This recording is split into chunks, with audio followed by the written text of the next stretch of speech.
Welcome to all of you, my dear students. How are you all?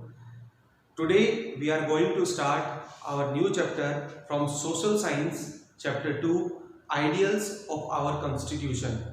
It's Lecture 1. हम Chapter 2 का Lecture 1 आज start करने वाले हैं और इसके अंदर में हम पढ़ेंगे कॉन्स्टिट्यूशन के बारे में, संविधान के बारे में। संविधान ना बनने से पहले हमारे पास में ब्रिटिश हुकूमत थी, ये हम सभी जानते हैं। ब्रिटिश हुकूमत के अपने आइडियाज होते थे, अपने पॉलिसीज होते थे और उनके बनाए हुए लॉ होते थे, कानून होते थे, जिसके अनुसार हमें चलना होता था। भारतीय लोगों को उनको मानना पड़ता था फोर्सफुली।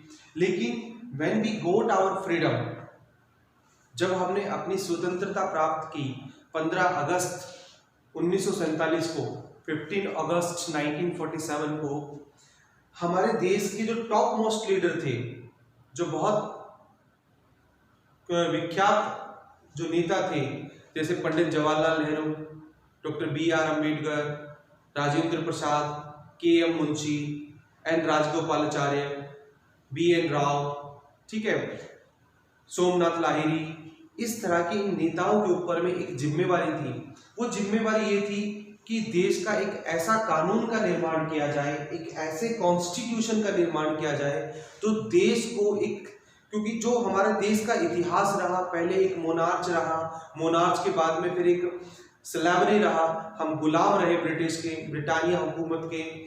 उसके बाद में उनका सोच विचार ये थी कि इन जो गवर्नमेंट रही पिछले कई सालों में, 200-300 सालों में जो हमारे पास में हम हुकूमत चलती रही, उसके पास में एक आम अधिकार, एक आम व्यक्ति के पास में किसी प्रकार का कोई भी राइट्स या अधिकार नहीं थे। तो वो चाहते थे कि एक ऐसा कानून का निर्माण किया जाए जहां पर बच्चे, बुजुर्ग, महिलाएं, सभी व्यक्ति को, चाहे वो बच्चा हो, चाहे बुजुर्ग हो, चाहे वो छोटी जाति से हो, चाहे बड़ी जाति से हो, किसी भी धर्म का हो, किसी भी जाति का हो, किसी भी वेशभूषा का हो, किसी भी धर्म का हो, किसी भी देवी या देवताओं में विश्वास रखता हो, कुछ भी कैसा भी कलर हो, उसका फिजिकल बनावट कैसी भी हो, कोई भी ज्योग्राफिकल एरिया हो, जो भी व्यक्ति हो, उन सभी को बराबर का हक मिल सके, बराबर का सम्मान मिल सके।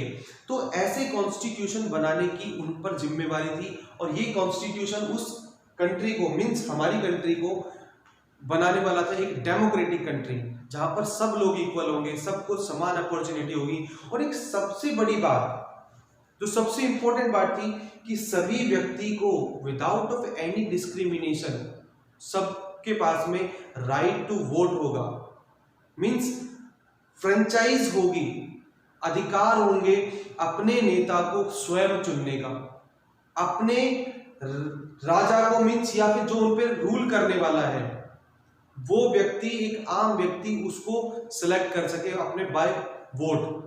और इस वोट के लिए डाला गया यूनिवर्सल अडल्ट फ्रेंचाइज।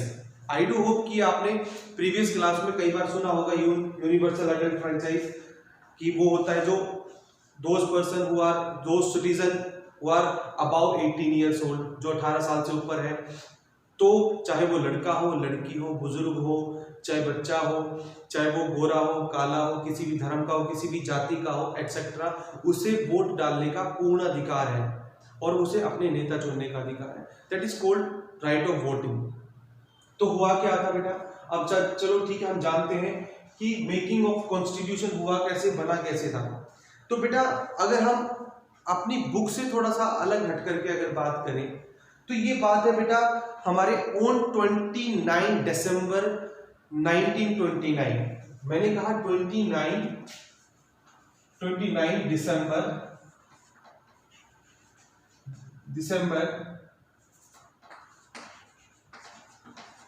1929, ये बात है 29 दिसंबर 1929 की बात है, जब एक कमेटी बनाई गई।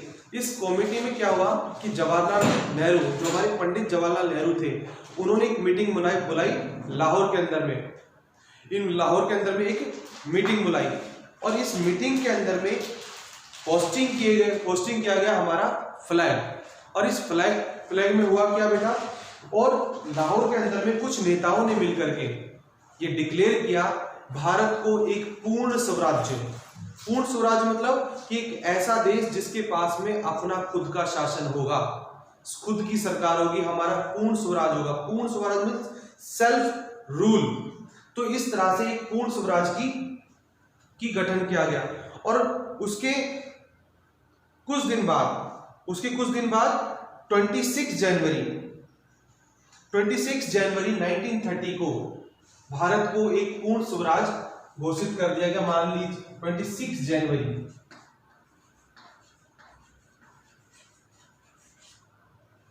1930 को एक तरह से ये मान लीजिए उन्होंने ये मान लिया था 26 जनवरी 1930 को भारत एक आजाद मुल्क हो चुका है।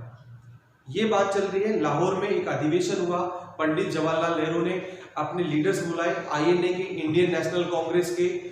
वो थे 29 दिसंबर 1929 को, और कुछ दिनों बाद 26 जनवरी 1930 को भारत को एक पूर्ण स्वराज्य घोषित किया गया और भारत का नेशनल फ्लैग वहां पर फहराया गया। और बेटा फिर उसके बाद में स्ट्रगल और मजबूत होगी। भारत को जीत दिलाने के लिए, भारत को आजाद करवाने के लिए स्ट्रगल और मजबूत होती चली गई। और उसके 17 साल बाद, स्ट्रगल तो बेटा हमारी बहुत पहले से चल रही थी, बट इस 17 सालों के अंदर में जो स्ट्रगल हुई वो बहुत जबरदस्त थी। तो 17 साल के बाद में 15 अगस्त 1947 को वी गोट आवर फ्रीडम, हमने अपनी स्वतंत्रता मिली। अभी हुआ क्या था, आफ्टर इंडिपेंडेंस, भारत के आजादी के बाद में उन्होंने कानून बनाया। और कानून बनाना किस प्रकार से रहा, उसके ड्राफ्टिंग कमेटी के चेयरमैन क्या थे, उनको वो चाहते क्या थे। तो देखिए after independence the top most leader थे भारत के, top most leader of our country felt the need of constitution की आवश्यकता है। उनको आवश्यकता हुई नीड ऑफ कॉन्स्टिट्यूशन की, कॉन्स्टिट्यूशन बनाया जाए, which was essential of run our country as democratically, कि वो हम ऐसा कॉन्स्टिट्यूशन जो हमारी कंट्री को डेमोक्रेटिकली रन करेगा। डेमोक्रेटिकली मींस एक ऐसा देश, एक ऐसा मुल्क जो सभी को ये अधिकार देगा, एक समानता का अधिकार, स्वतंत्रता का अधिकार, सबको वोटिंग का अधिकार, सबको अपनी इच्छा अनुसार उस देश के अंदर में रहने का अधिकार। इस तरह से उसे बोलेंगे हम democratically country, run country as a democratically. तो दस इस तरह से टू ड्राफ्ट ए कॉन्स्टिट्यूशन, और इस वजह को, इस इच्छा को पूरी करने के लिए उन्होंने एक कॉन्स्टिट्यूशन को ड्राफ्ट किया गया। Thus to draft a constitution assembly was formed. एक कॉन्स्टिट्यूशन असेंबली को फॉर्मड किया गया, बनाया गया। इट स्टार्टेड वर्किंग ऑन, और इस कॉन्स्टिट्यूशन असेंबली ने वर्किंग कब स्टार्ट कर दिया था, 28 अगस्त 1947 को। इस जो असेंबली थी, इस असेंबली ने काम करना स्टार्ट कर दिया था एक भारत के एक नए कॉन्स्टिट्यूशन को के लिए, कि एक ऐसा कॉन्स्टिट्यूशन बने जो सबको समान अधिकार दे। Doctor B.R. Ambedkar was appointed as a chairman of the drafting committee. जो ड्राफ्टिंग कमेटी थी, ड्राफ्टिंग कमेटी मींस जो संविधान को बना रही थी, उस संविधान कमेटी के जो चेयरमैन थे, वो चेयरमैन थे डॉक्टर B.R. अम्बेडकर, भीमराव अम्बेडकर। उनके चेयरमैन बनाए गए। अब चेयरमैन बनाने के बाद में क्या हुआ, the constituent assembly met for 166 days, 166 days मिली, सेपरेट ओवर पीरियड 2 साल 11 महीने, 2 years 11 month and 18 days, 2 साल 11 महीने और 18 डेज में भारत का कॉन्स्टिट्यूशन बनाया गया। 160 डेज तक हुआ क्या था बेटा, आप कहेंगे कि सर 160 डेज तो 2 साल 11 महीने 18 दिन नहीं हुआ, 2 years 11 month and 18 डेज तो नहीं हुआ। कि जब आप कह रहे हो कि कॉन्स्टिट्यूएंसी असेंबली 166 डेज मिली, तो बेटा इसका मतलब ये है कि कॉन्स्टिट्यूशन ऑफ इंडिया बनने में 2 साल 11 महीने 18 दिन लगे, लेकिन उस असेंबली ने 166 बार 166 बार उन्होंने आपस में मीटिंग की, सलाह की। उस सलाह के अंदर में उन्होंने बात समझा कि क्या हमारे देश के नागरिकों को के पास में कौन से अधिकार होंगे, कौन से अधिकार नहीं होंगे, ठीक है। तो किस तरह के अधिकारों इसके ऊपर में चर्चा की गई, ठीक है। ये 166 बार ये असेंबली मिले थे, मींस मीटिंग हुई थी, आपस में बातचीत हुई थी, बहस हुई थी। तो ये इस तरह से था। The constitution was passed by the assembly on 26 नवंबर 1949। जो असेंबली ने जो कॉन्स्टिट्यूशन बना के तैयार कर दिया था वो किया था 26 नवंबर 1949 को हमारा कॉन्स्टिट्यूशन बन गया था। अगर आपसे ये पूछा जाए कि हमारा संविधान कब बना, कब लागू हुआ, ये इफेक्ट कब हुआ और कंप्लीट कब हुआ, तो बेटा इन दोनों के अंदर में आपको कंफ्यूजन नहीं होना। बना हमारा कॉन्स्टिट्यूशन 26 नवंबर 1949 को था, ठीक है। 29 ये बन के तैयार हो गया था, लेकिन इसके कुछ ऐसे बातें थी जिन पे परमिशन लेना था या उन पे बहस करनी थी या उनके ऊपर में और ज्यादा सोचना समझना था। इसको होने के बाद में और लास्ट टाइम में इसको कंप्लीट कर दिया गया था एट द एंड, और इसको इफेक्ट में लाया गया 26 एंड इफेक्ट ऑन 20 जनवरी 26 1950। इसको इफेक्ट में मींस लागू कर दिया गया था, इफेक्ट में कर दिया गया था, ठीक है। तो लास्ट टाइम में हमारी कंट्री का कॉन्स्टिट्यूशन कब बना, अप्लाई किया गया था 26 जनवरी 26 1950, और बन के तैयार कब हुआ था, नवंबर 26 1949 को ये बन गया था, लेकिन इसको इफेक्ट में डाला गया 26 जनवरी 1950 को। अब आप कहोगे सर 26 जनवरी, वाई ओनली 26 जनवरी चूज? तो बेटा उसे चूज करने का कारण क्या था, देखिए उसके पीछे एक स्टोरी है। स्टोरी है कि इंडियन नेशनल कांग्रेस की मीटिंग हुई थी, जैसे कि मैंने फर्स्ट लेक्चर में बताया था 29